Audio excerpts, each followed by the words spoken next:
Parmar SSC fat man book आधुनिक इतिहास में आज हम लोग पढ़ेंगे टॉपिक भारत छोड़ो आंदोलन। भारत छोड़ो आंदोलन के अंदर जो मेन टॉपिक है वो है सांप्रदायिक पंचाट।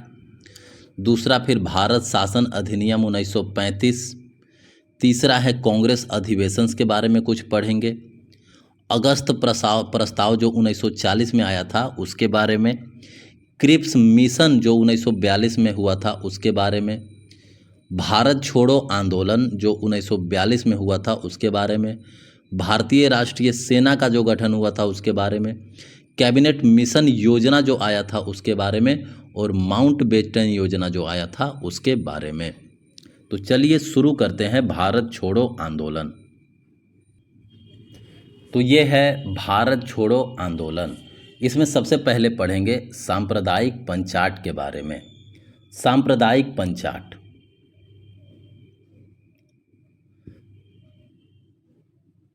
सांप्रदायिक पुरस्कार की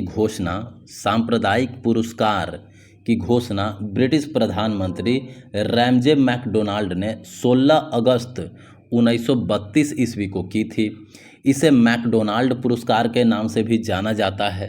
इसने दलित वर्गों को अल्पसंख्यक के रूप में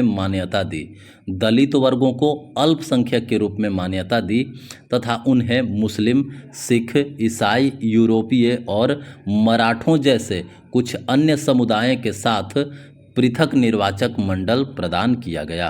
तो दलित वर्गों को पृथक निर्वाचक मंडल जो है वो प्रदान किया गया। तो सांप्रदायिक पुरस्कार की घोषणा जो किसने किया था? रैमजे मैकडोनाल्ड ने। सांप्रदायिक पुरस्कार या सांप्रदायिक पंचाट जो है इसको कब घोषित किया गया था? 16 अगस्त 1932 ईस्वी में। सांप्रदायिक पंचाट में क्या किया गया था? सांप्रदायिक पंचाट में दलित वर्गों को भी अल्पसंख्यक के रूप में मान्यता मिली और दलित वर्गों को भी मुस्लिम, सिख, ईसाई, यूरोपीय और मराठों के जैसा पृथक निर्वाचक मंडल प्रदान किया गया। सांप्रदायिक पंचाट को मैकडोनाल्ड पुरस्कार भी कहा जाता है। महात्मा गांधी ने दलित वर्गों के लिए पृथक निर्वाचक मंडल का कड़ा विरोध किया।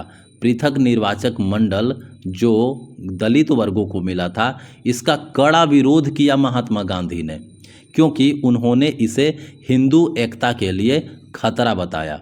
गांधी जी ने बताया कि पृथक निर्वाचक मंडल जो है यह हिंदू एकता के लिए खतरा है, जबकि भीमराव अंबेडकर ने पुरस्कार का समर्थन किया।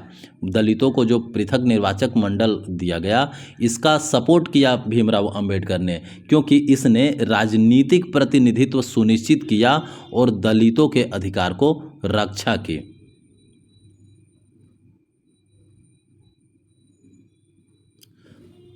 कांग्रेस ने न तो सांप्रदायिक निर्णय को स्वीकार किया और न ही अस्वीकार किया। कांग्रेस ने सांप्रदायिक निर्णय जो आया उसका न स्वीकार किया और न अस्वीकार किया। पूना पैक्ट 1932। पूना पैक्ट जो है वो कब हुआ? 1932 ईस्वी में। महात्मा गांधी और भीमराव अंबेडकर के बीच में एक समझौता हुआ जिसको पूना पैक्ट या पूना समझौता भी कहा जाता है। 24 सितंबर 1932 को पुणे के यरवदा सेंट्रल जेल में हस्ताक्षर किए गए। पूना पैक्ट पर हस्ताक्षर कब हुए? 24 सितंबर 1932 ईस्वी को पुणे के यरवदा सेंट्रल जेल में रहते हुए गांधी जी ने तब तक आमरण अनशन की घोषणा की जब तक कि सांप्रदायिक पुरस्कार से पृथक निर्वाचक मंडल को हटा नहीं दिया जाता, जिसके परिणाम स्वरूप गांधी जी और अंबेडकर के बीच एक समझौता हुआ जिसमें पृथक निर्वाचन मंडल को खारिज कर दिया गया। पृथक निर्वाचन मंडल को खारिज कर दिया गया। मदन मोहन मालवीय ने गांधी जी की ओर से पूना पैक्ट पर हस्ताक्षर किए थे। गांधी जी की ओर से पूना पैक्ट पर हस्ताक्षर कौन किए थे? मदन मोहन मालवीय। पूना पैक्ट के प्रावधान क्या थे? तो पूना पैक्ट के कुछ प्रावधान थे, जैसे दलित वर्गों के लिए कोई अलग निर्वाचक क्षेत्र नहीं होगा। दलित वर्गों के लिए कोई भी अलग निर्वाचन क्षेत्र नहीं होगा। दलित वर्गों के लिए आरक्षित सीटों की संख्या बढ़ाई जाएगी। दलित वर्गों के लिए आरक्षित सीटों की संख्या बढ़ाई जाएगी, यानी कोई निर्वाचन क्षेत्र नहीं होगा दलित वर्गों को, और दलित वर्गों को आरक्षण की सीटें जो है वो बढ़ाई जाएगी। अस्पृश्यता के विरुद्ध गांधी जी जो है वो कुछ प्रयास किए थे, वो क्या है, तो अखिल भारतीय अस्पृश्यता विरोधी लीग की स्थापना किए थे गांधी जी। कब? 1932 ईस्वी में। अस्पृश्यता के खिलाफ अखिल भारतीय अस्पृश्यता विरोधी लीग 1932 में स्थापित किए थे। कौन? महात्मा गांधी। इस लीग का बाद में नाम बदल करके हरिजन सेवक संघ कर दिया गया। अखिल भारतीय अस्पृश्यता विरोधी लीग का नाम बदल करके बाद में हरिजन सेवक संघ कर दिया गया। हरिजन नाम से एक समाचार पत्र, साप्ताहिक समाचार पत्र भी आया। अब बात करते हैं भारत शासन अधिनियम 1935।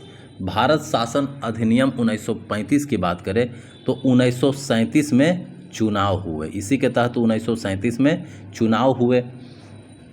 ब्रिटिश भारत में भारत शासन अधिनियम 1935 के अनुसार प्रांतीय चुनाव हुए। 11 प्रांतों में चुनाव हुए थे 1937 में। कितने? 11 प्रांतों में चुनाव हुए। कांग्रेस जो है वो पंजाब, बंगाल और सिंध को छोड़ करके सभी प्रांतों में बहुमत हासिल किया, यानी 8 प्रांतों में कांग्रेस जो है वो जीत गया, लेकिन कांग्रेस पंजाब, बंगाल और सिंध में नहीं जीता। भारत सरकार अधिनियम 1935 के प्रावधानों के लिए राजनीति अनुभाग के महत्वपूर्ण अधिनियम देखें। अब है कांग्रेस अधिवेशन के बारे में। तो कांग्रेस अधिवेशन की बात करें तो कांग्रेस अधिवेशन 1934 में क्या हुआ था? जेपी नारायण, राम मनोहर लोहिया, एएन देव, मीनू मसानी, इनके द्वारा कांग्रेस सोशलिस्ट पार्टी का गठन किया गया। कांग्रेस सोशलिस्ट पार्टी का गठन कब हुआ? 1934 ईस्वी में। कांग्रेस सोशलिस्ट पार्टी का गठन किसने किया? तो जेपी नारायण, राम मनोहर लोहिया, एएन देव और मीनू मसानी। 1936 लखनऊ में स्वामी सहजानंद सरस्वती द्वारा अखिल भारतीय किसान सभा का गठन किया गया। अखिल भारतीय किसान सभा का गठन किसने किया? स्वामी सहजानंद सरस्वती ने। अखिल भारतीय किसान सभा का गठन कब किया गया? 1936 ईस्वी में। 1937 का फैजपुर अधिवेशन हुआ। एक गांव था यह फैजपुर। कहाँ? महाराष्ट्र का जलगांव। महाराष्ट्र के जलगांव में एक गांव था फैजपुर। फैजपुर में आयोजित होने वाला पहला अधिवेशन था 1937 का फैजपुर। एक गांव में अधिवेशन होने वाला पहला अधिवेशन था फैजपुर अधिवेशन 1937। इस अधिवेशन की अध्यक्षता जो है वो जवाहरलाल नेहरू ने की थी। कांग्रेस का अधिवेशन 1938 की बात करें तो एस.सी. बोस सुभाष चंद्र बोस कांग्रेस के अध्यक्ष के रूप में चुने गए। के नेतृत्व में हरिपुरा गुजरात ने बोस और महात्मा गांधी के बीच बढ़ते वैचारिक मतभेदों की शुरुआत की। हालांकि 1939 ईस्वी में त्रिपुरी अधिवेशन के दौरान पूर्ण दरार विकसित हुआ और 1938 में सुभाष चंद्र बोस द्वारा हरिपुरा अधिवेशन के दौरान राष्ट्रीय योजना समिति की स्थापना की गई और इस समिति के पहले अध्यक्ष जवाहरलाल नेहरू बने। तो सुभाष चंद्र बोस जो है वो कांग्रेस के अध्यक्ष के रूप में चुने गए 1938 में। ठीक है। हरिपुरा जो है वो कहाँ है? हरिपुरा है गुजरात में। अब बोस और महात्मा गांधी के बीच जो है वो मतभेद बढ़ गया। हालांकि 1939 में त्रिपुरी अधिवेशन जो हुआ उसके दौरान दरार जो है बहुत ज़्यादा बढ़ गया। तो 1938 में सुभाष चंद्र बोस जो है वो हरिपुरा अधिवेशन के दौरान 1938 में हरिपुरा अधिवेशन के दौरान सुभाष चंद्र बोस जो है वो इस्तीफा 1938 में हरिपुरा अधिवेशन के दौरान सुभाष चंद्र बोस जो है वो राष्ट्रीय योजना समिति का गठन करते हैं। इस समिति के पहले अध्यक्ष जो है वो जवाहरलाल नेहरू थे। तो 1938 में गठित किया गया राष्ट्रीय योजना समिति सुभाष चंद्र बोस के द्वारा, और राष्ट्रीय योजना समिति के अध्यक्ष कौन थे? जवाहरलाल नेहरू, पहले अध्यक्ष जवाहरलाल नेहरू। 1939 का जबलपुर अधिवेशन जिसे त्रिपुरी अधिवेशन त्रिपुरी में हुआ था, तो जबलपुर में जो 1939 में हुआ इसको त्रिपुरी अधिवेशन भी कहते हैं। गांधी जी के उम्मीदवार पट्टाभी सीतारमैया को हरा करके सुभाष चंद्र बोस जो है वो कांग्रेस के अध्यक्ष के रूप में फिर से चुनाव जीते, लेकिन बाद में सुभाष चंद्र बोस ने कांग्रेस से इस्तीफा दे दिया और उन्होंने 1939 में उत्तर प्रदेश के उन्नाव में ऑल इंडिया फॉरवर्ड ब्लॉक का गठन किया। ऑल इंडिया फॉरवर्ड ब्लॉक का गठन 1939 ईस्वी में सुभाष चंद्र बोस ने किया। कहाँ? उत्तर प्रदेश के उन्नाव में। त्रिपुरी अधिवेशन 1939 में जीत हासिल किए सुभाष चंद्र बोस, किनको हरा करके? पट्टाभी सीतारमैया को हरा करके। पट्टाभी सीतारमैया को सपोर्ट कर रहे थे कौन? गांधी जी। अब है दूसरा विश्व युद्ध की बात करें तो दूसरा विश्व युद्ध जो है वो 1939 ईस्वी में दूसरा विश्व युद्ध जो है वो शुरू हुआ। यह मित्र राष्ट्र और धुरी राष्ट्रों के बीच में युद्ध था। मित्र राष्ट्र के तरफ कौन थे? ब्रिटेन, फ्रांस, अमेरिका और यूएसएसआर। धुरी राष्ट्रों में कौन थे? Germany, Italy, Japan. तो मित्र राष्ट्र और धुरी राष्ट्र के बीच में दूसरा विश्व युद्ध हुआ था। कब? 1939 ईस्वी में। अक्टूबर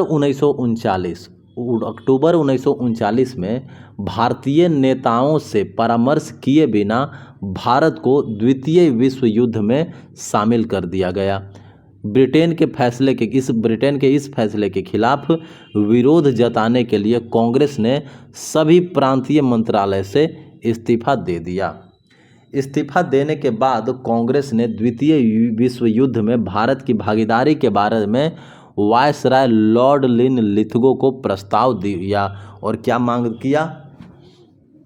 तो मांग किया क्या?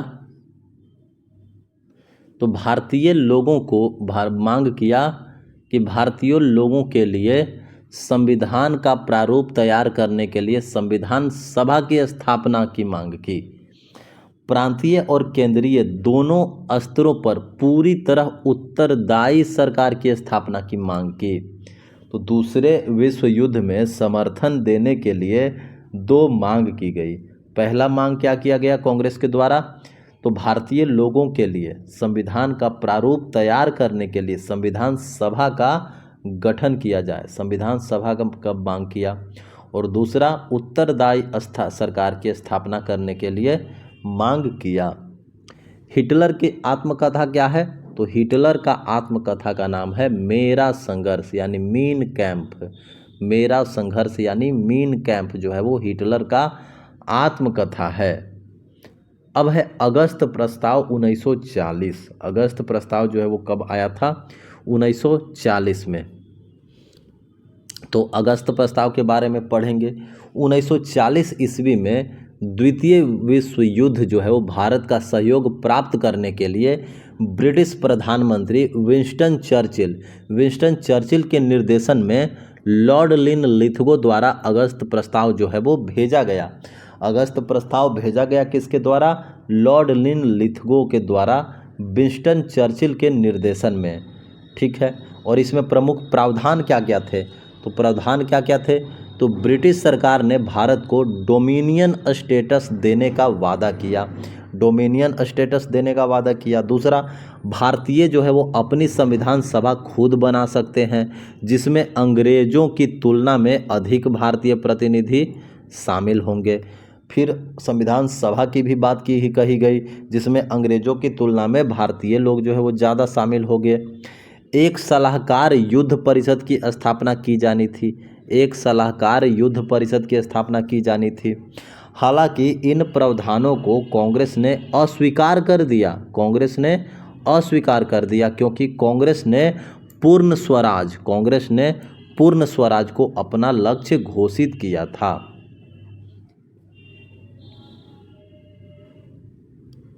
क्रांतिकारी समाजवादी पार्टी की स्थापना 1940 ईस्वी में किया गया था। क्रांतिकारी समाजवादी पार्टी की स्थापना 1940 ईस्वी में किया गया था।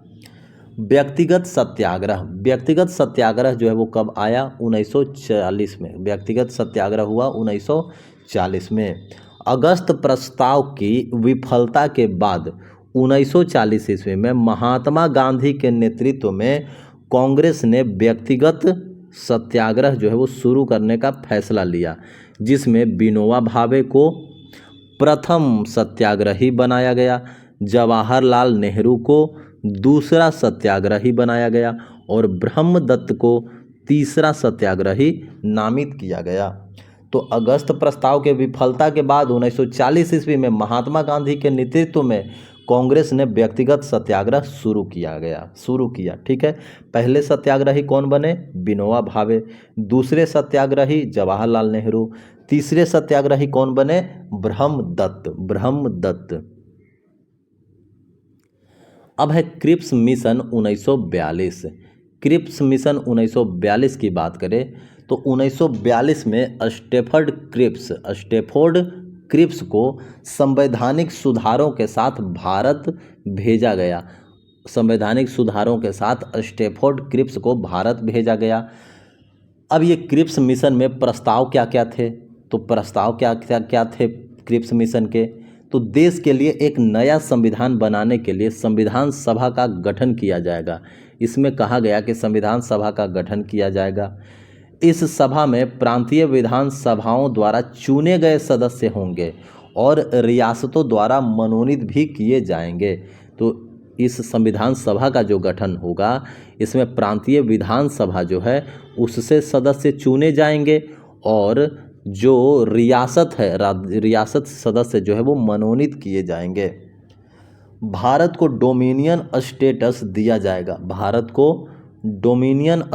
दिया जाएगा, जिससे ब्रिटिश राष्ट्रमंडल का हिस्सा रहते हुए स्वशासन की अनुमति मिलेगी। भारतीय अधिराज्य में शामिल होने के लिए कोई भी अनिच्छुक प्रांत एक अलग संघ बना सकता है और उसका अपना अलग संविधान होगा।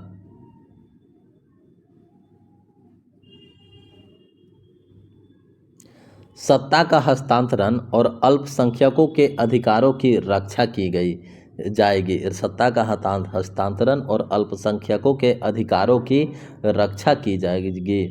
कांग्रेस ने इन प्रस्तावों को अस्वीकार कर दिया। कांग्रेस जो है वो क्रिप्स मिशन के जो भी प्रस्ताव थे उसको अस्वीकार कर दिया। गांधी जी ने अधिराज्य स्थिति के क्रिप्स प्रस्ताव को एक दिवालिया बैंक द्वारा जारी पोस्ट डेटेड चेक के रूप में संवर्धित किया। क्रिप्स का जो प्रस्ताव था उसको गांधी जी ने क्या कहा? तो एक दिवालिया बैंक द्वारा जारी पोस्ट डेटेड चेक कहा।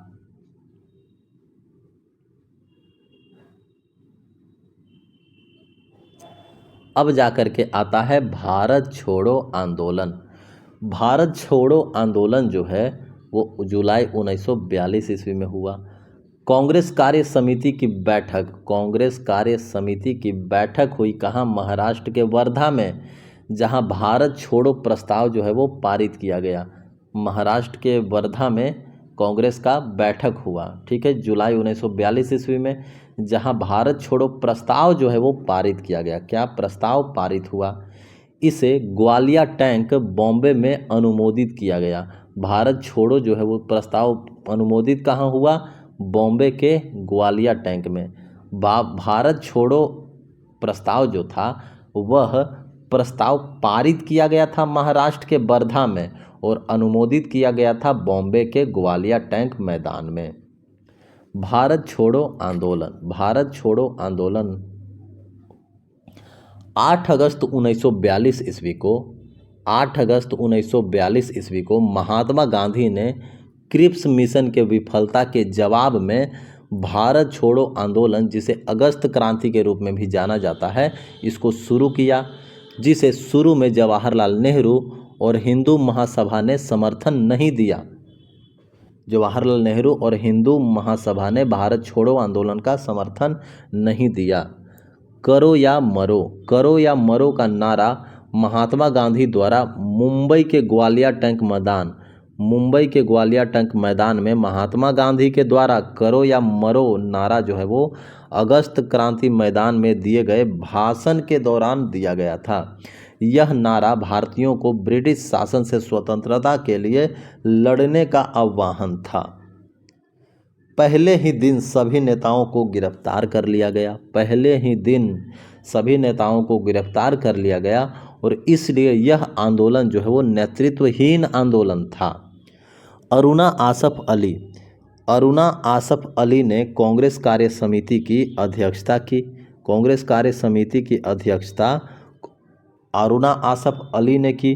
उन्होंने मुंबई के ग्वालियर टैंक पर भारतीय ध्वज भी फहराया। अरुणा आसफ जो है वो मुंबई के ग्वालियर टैंक में झंडा भी फहराया।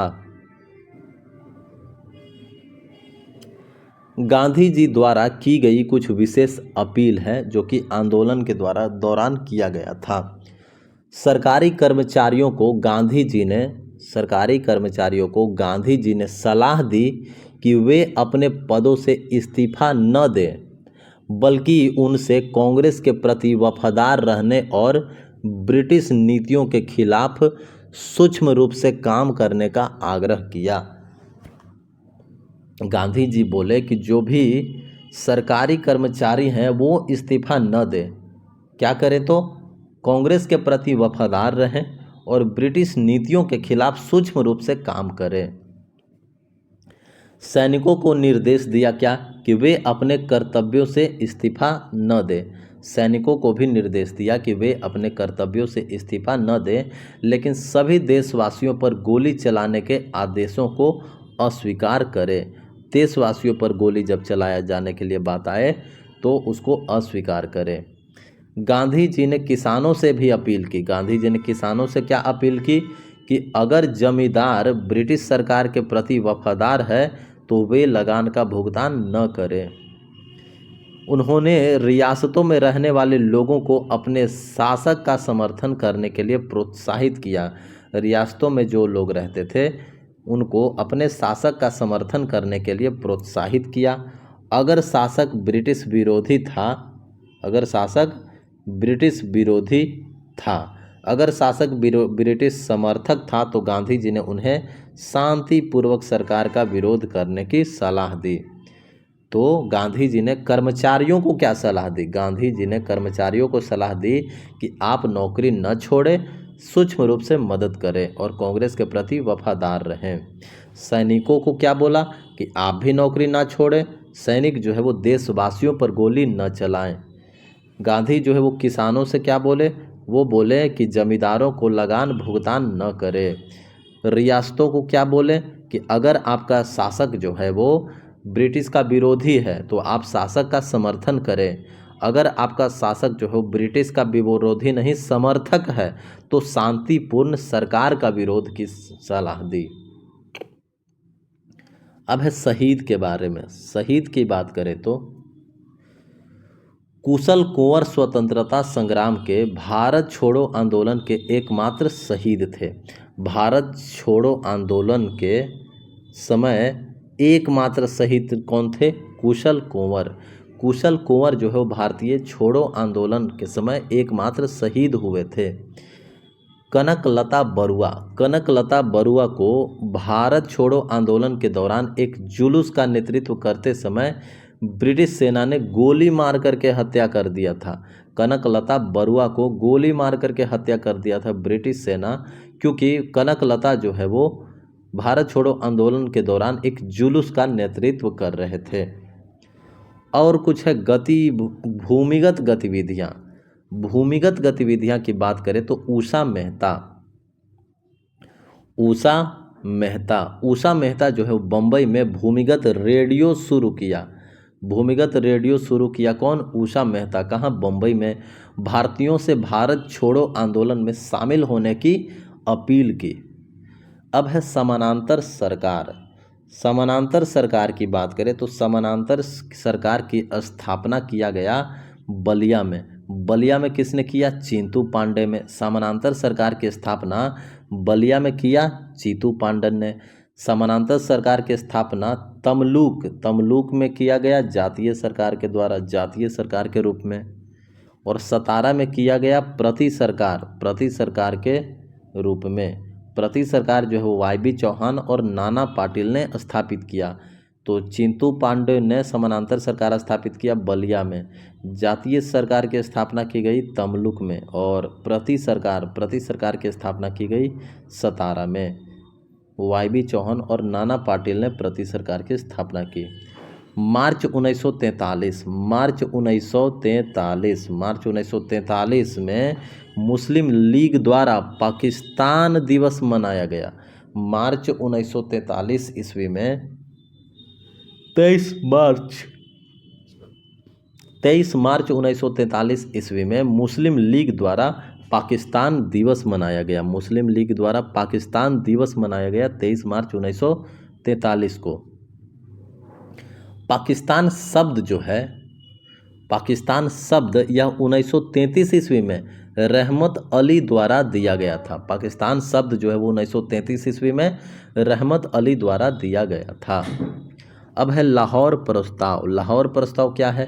तो इसे पाकिस्तान प्रस्ताव भी कहा जाता है। लाहौर प्रस्ताव को पाकिस्तान प्रस्ताव भी कहा जाता है। यह अखिल भारतीय मुस्लिम लीग द्वारा 22 से 24 मार्च 1940 तक लाहौर पंजाब में अपने 3 दिवसीय आम सत्र के अवसर पर अपनाया गया एक औपचारिक राजनीतिक बयान था, जिसमें ब्रिटिश सरकार के मुसलमानों के लिए एक अलग मातृभूमि की मांग की। लाहौर प्रस्ताव के द्वारा मुसलमानों के लिए एक अलग भूमि की मांग की गई। अब है कांग्रेस और मुस्लिम लीग के बीच मध्यस्थता। तो कांग्रेस और मुस्लिम लीग के बीच जो है वो मध्यस्थता हो जाती है। तो 1944 ईस्वी में सी राजगोपालाचारी ने कांग्रेस और मुस्लिम लीग के बीच बढ़ते तनाव के जवाब में CR फॉर्मूला दिया। CR फॉर्मूला जो है वो किसके द्वारा दिया गया था? CR फॉर्मूला दिया गया था सी राजगोपालाचारी के द्वारा। सी राजगोपालाचारी CR फॉर्मूला दिए थे। क्यों? तो कांग्रेस और मुस्लिम लीग के बीच भेदभाव को ख़त्म करने के लिए 1944 ईस्वी में। देसाई लियाकत समझौता जो है वो कब हुआ था? 1945 ईस्वी में। देसाई लियाकत समझौता हुआ था 1945 ईस्वी में। यह समझौता भूला भाई देसाई जो कांग्रेस से थे और लियाकत अली खान जो मुस्लिम लीग से थे, इनके बीच यह एक असफल समझौता था। देसाई लियाकत अली समझौता 1945 में हुआ। भूला भाई देसाई जो कि कांग्रेस से थे और लियाकत अली खान जो मुस्लिम थे, इन दोनों के बीच में हुआ। 1945 ईस्वी तत्कालीन वायसराय लॉर्ड वेवेल ने कांग्रेस और मुस्लिम लीग के बीच राजनीतिक गतिविरोध को हल करने के प्रयास के रूप में वेवेल योजना प्रस्तावित किया गया। इस योजना पर शिमला सम्मेलन में चर्चा की गई, हालांकि यह भी विफल रहा। तो कांग्रेस और मुस्लिम लीग को एक करने के लिए वेवेल योजना भी आया। वेवेल योजना कब आया? 1945 ईस्वी में। 1945 में वेवेल योजना के तहत ही शिमला सम्मेलन हुआ। सितंबर 1945 में दूसरा विश्व युद्ध जो है वो पूरी तरह से अमेरिकी बमबारी के साथ समाप्त हो गया। अगस्त 1945 ईस्वी में अमेरिका ने क्रमशः 6 अगस्त और 9 अगस्त 6 अगस्त और 9 अगस्त 1945 को हिरोशिमा और नागासाकी पर बमबारी की। हिरोशिमा और नागासाकी जो है वो जापान के 2 शहर हैं, इस पर बमबारी की। हिरोशिमा पर गिराए गए बम को लिटिल बॉय कहा जाता है और नागासाकी पर जो बम गिराया गया उसको फैट मैन के नाम से जाना जाता था, जो लिटिल बॉय से अधिक शक्तिशाली था। फैट मैन जो है वो लिटिल बॉय से अधिक शक्तिशाली था। यहीं से हमें इस पुस्तक और हमारी जीके एमसीक्यू पुस्तक लिटिल बॉय का नाम देने का विचार आया। अब है भारतीय राष्ट्रीय कांग्रेस के बारे में। भारतीय राष्ट्रीय कांग्रेस की बात करें तो भारतीय राष्ट्रीय सेना यानी INA, भारतीय राष्ट्रीय सेना की स्थापना दूसरा विश्व युद्ध के दौरान भारत में ब्रिटिश शासन के खिलाफ लड़ने के लिए की गई थी। भारतीय राष्ट्रीय सेना का गठन 1942 ईस्वी में मोहन सिंह द्वारा सिंगापुर में भारतीय युद्ध बंदियों के साथ किया गया था। बाद में इसे रास बिहारी बोस को सौंप दिया गया, जिन्होंने फिर इसका नेतृत्व CR बोस को सौंप दिया। तो भारतीय राष्ट्रीय सेना का गठन किया गया था। भारतीय राष्ट्रीय सेना का गठन दूसरा विश्व युद्ध के दौरान ब्रिटिश शासन के खिलाफ लड़ने के लिए किया गया था। भारतीय राष्ट्रीय सेना का गठन 1942 ईस्वी में मोहन सिंह द्वारा किया गया था और मोहन सिंह के द्वारा सिंगापुर में युद्ध बंदियों के साथ मिल करके भारतीय राष्ट्रीय सेना का गठन किया गया था। मोहन सिंह ने अपना नेतृत्व जो है वो यानी अध्यक्षता जो है वो रास बिहारी बोस को सौंप दिया और बाद में फिर से रास बिहारी बोस ने मोहन सिंह को सौंप दिया गया। SC बोस की जयंती को हर वर्ष पराक्रम दिवस के रूप में मनाया जाता है। हर वर्ष पराक्रम दिवस के रूप में मनाया जाता है किसका? SC सुभाष चंद्र बोस की जयंती की। सुभाष चंद्र बोस की जयंती को हर वर्ष पराक्रम दिवस के रूप में मनाया जाता है। तो अब बात कर लेते हैं थोड़ा सुभाष चंद्र बोस के बारे में। सुभाष चंद्र बोस की बात करें तो सुभाष चंद्र बोस का जन्म जो है वो कब हुआ? 23 जनवरी 1897। सुभाष चंद्र बोस का जन्म 23 जनवरी 1897 ईस्वी को कहाँ हुआ? कटक में। 23 जनवरी 1897 ईस्वी को कटक में जन्म हुआ सुभाष चंद्र बोस को। 1942 ईस्वी में छद्म नाम या ऑरलैंडो मैजेंटा का उपयोग करके जर्मनी में हिटलर से मुलाकात की। सुभाष चंद्र बोस जो है वो हिटलर से मुलाकात किए 1942 ईस्वी में छद्म नाम या ऑरलैंडो मैजेंटा का उपयोग करके। 1943 ईस्वी में बोस द्वारा सिंगापुर में भारतीय राष्ट्रीय सेना या फिर आज़ाद हिंद फौज का पुनर्गठन किया। भारतीय राष्ट्रीय सेना या आज़ाद हिंद फौज का सुभाष चंद्र बोस जो है पुनर्गठन किए कहाँ? सिंगापुर में। कब? 1943 ईस्वी में। सुभाष चंद्र बोस ने 1941 ईस्वी में जर्मनी के बर्लिन में फ्री इंडिया लीजन या फिर टाइगर लीजन की स्थापना की। सुभाष चंद्र बोस ने फ्री इंडिया लीजन या टाइगर लीजन की स्थापना जर्मनी के बर्लिन में कब की? 1941 ईस्वी में।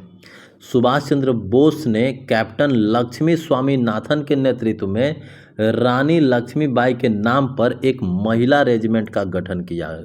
सुभाष चंद्र बोस ने रानी लक्ष्मीबाई के नाम पर एक महिला रेजिमेंट का गठन किया।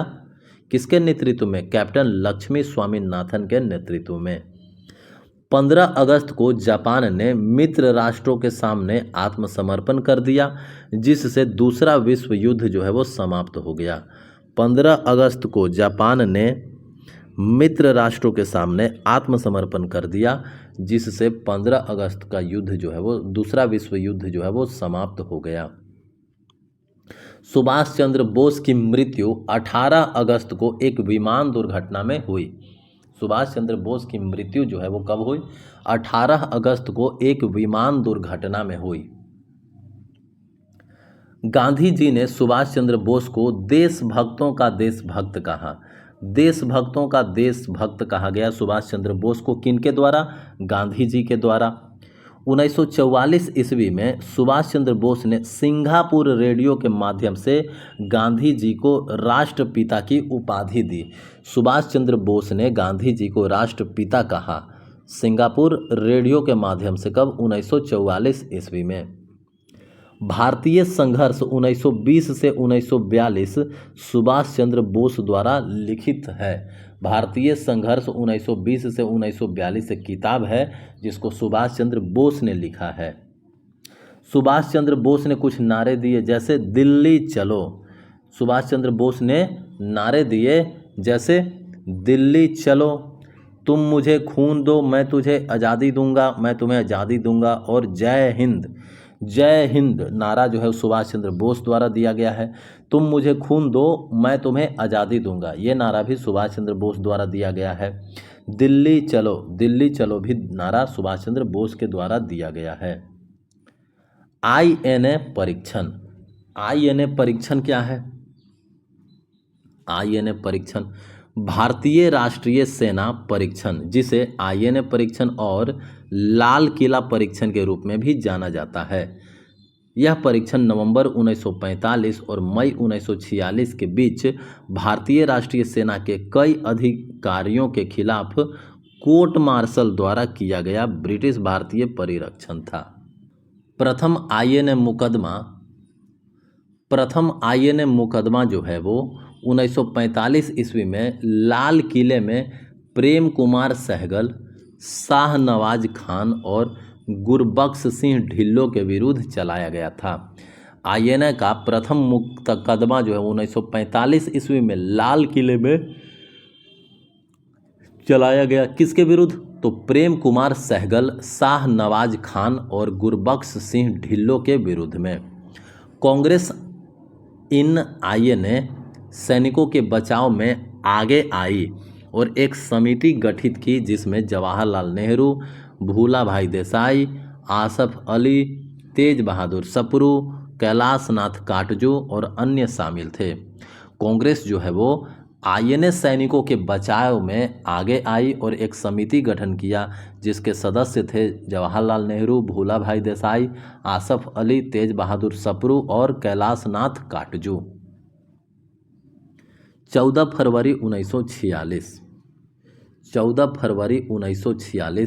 Royal India navy.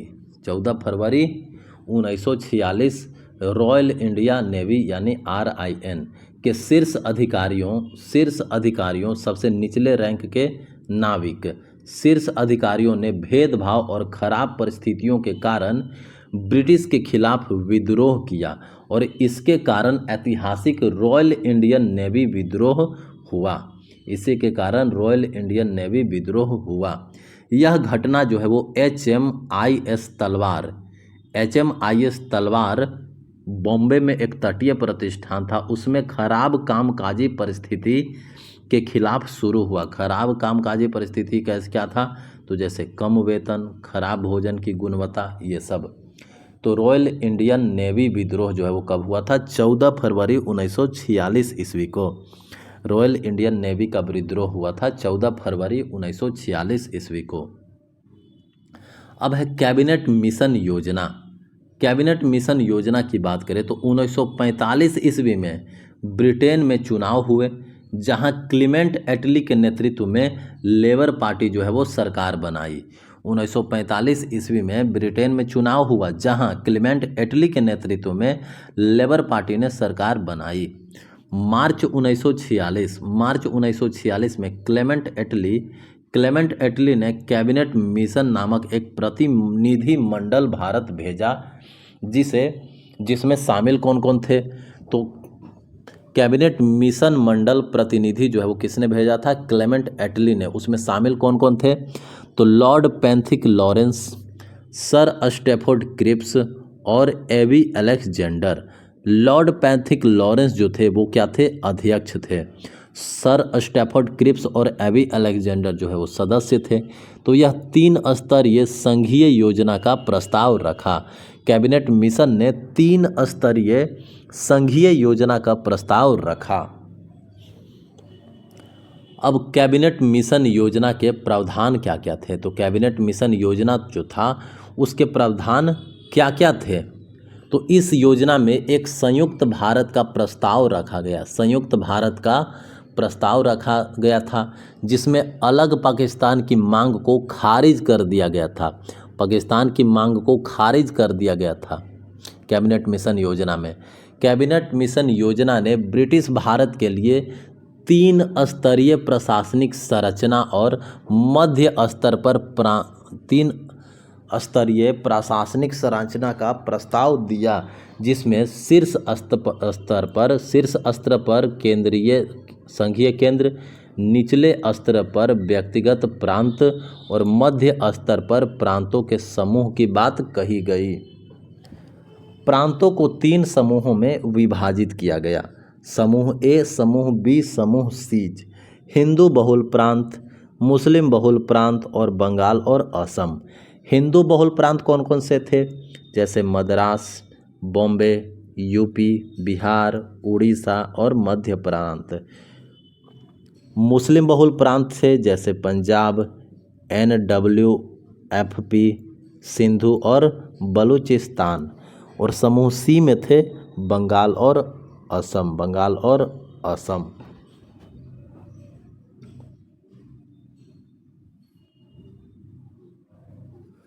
रक्षा, विदेशी मामलों, संचार पर केंद्रीय सरकार का अधिकार था। रक्षा, विदेशी मामला और संचार, इस पे केंद्रीय सरकार का अधिकार था।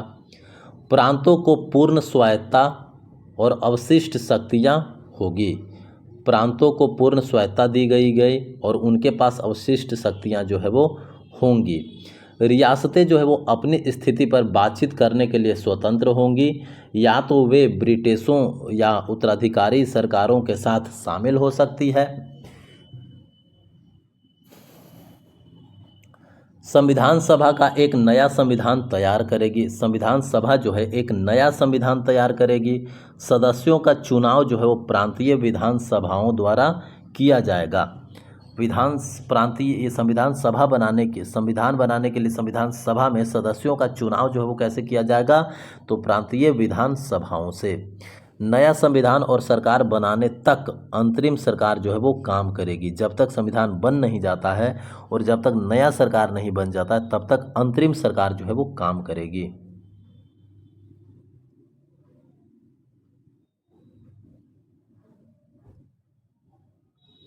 अब है कैबिनेट मिशन योजना पर प्रतिक्रिया। तो कैबिनेट मिशन योजना पर प्रतिक्रिया क्या आया? तो भारतीय राष्ट्रीय कांग्रेस ने इस योजना को आंशिक रूप से स्वीकार कर लिया, लेकिन समूहीकरण के विचार का विरोध किया।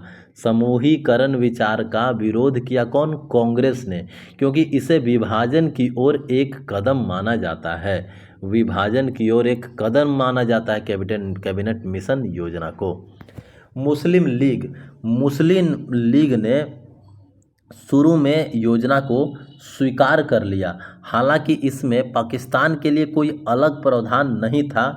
यह सोचकर समूहीकरण का प्रावधान इसे एक अलग राष्ट्र प्रदान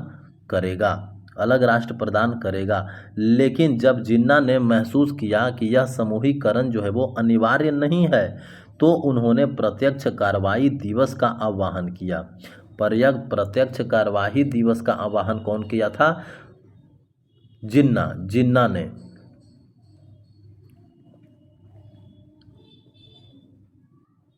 मुस्लिम लीग ने प्रत्यक्ष कार्यवाही दिवस या मुक्ति दिवस जो है वो कब मनाया था? 22 दिसंबर 1939 ईस्वी को। मुस्लिम लीग ने 22 दिसंबर 1939 ईस्वी को मुक्ति दिवस मनाया था। अब है माउंटबेटन योजना, जिसने भारतीय स्वतंत्रता अधिनियम का आधार बनाया। भारतीय स्वतंत्रता अधिनियम का आधार है कौन सा? माउंटबेटन योजना। भारत को दो डोमिनियन अर्थात भारत और पाकिस्तान में विभाजित करने का प्रस्ताव रखा गया माउंटबेटन योजना में, इसीलिए इसे विभाजन योजना के नाम से भी जाना जाता है।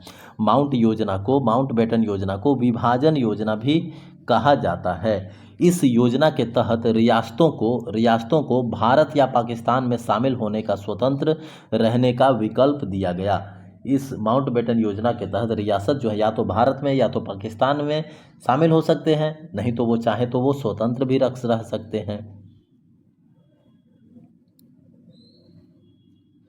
565 रियासतों में से 563 रियासत जो है वो भारत या पाकिस्तान में शामिल हो गए। लेकिन तीन रियासत शुरू में शामिल नहीं हुई। वे थी जम्मू कश्मीर, हैदराबाद और जूनागढ़। लुईस माउंटबेटन जो है भारत के अंतिम गवर्नर जनरल थे। भारत के अंतिम गवर्नर जनरल कौन थे? Louis Mountbatten. सी राजगोपालाचारी जो है वो स्वतंत्र भारत के एकमात्र अंतिम भारतीय गवर्नर जनरल थे। बाद में यह पद जो है वो पूरी तरह से समाप्त कर दिया गया। नोट: भारतीय स्वतंत्रता अधिनियम 1947 के प्रावधानों को देखने के लिए राजनीति अनुभाग में अध्याय महत्वपूर्ण अधिनियम देखें।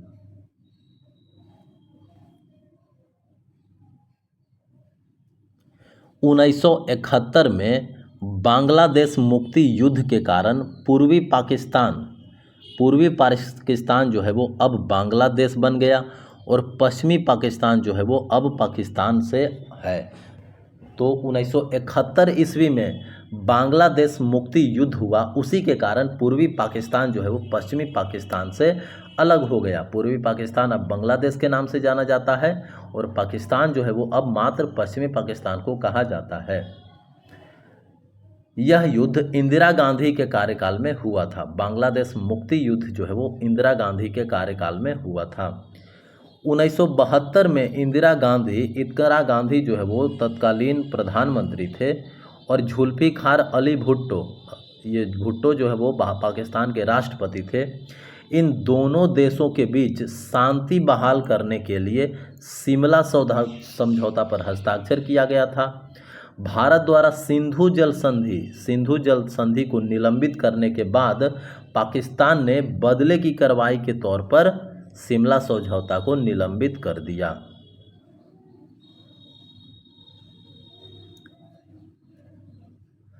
15 अगस्त 1947 जिस दिन भारत को स्वतंत्रता मिली, महात्मा गांधी जो है वो नोआखली में थे। जिस दिन स्वतंत्रता मिली भारत को, उस दिन महात्मा गांधी कहाँ थे? बांग्लादेश के नोआखली में। तो ये था भारत छोड़ो आंदोलन से जुड़ी जानकारी।